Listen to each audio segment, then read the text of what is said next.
You will be called upon to serve faithfully and with utmost integrity.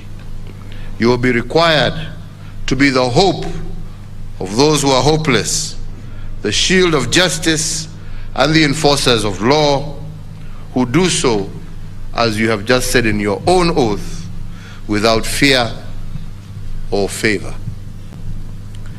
As we continue along the journey of deepening the transformation and rejuvenating our law enforcement agencies, remember that you are the face of the organization. Whether on duty or off duty, your individual and collective actions will reflect on the National Police Service.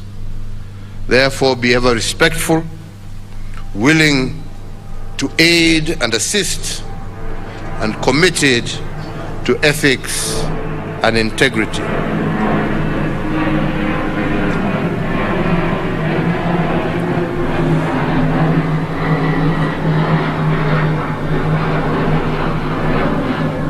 In your service to the nation, now more than ever before, you should remain focused and uphold the highest standards of professionalism, dignity, integrity, and fidelity to the law.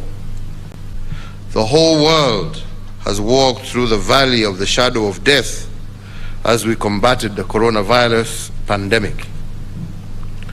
However, the firmness of our resolve as a nation helped us to contain the surge of infections within our borders, in keeping the invisible enemy at bay.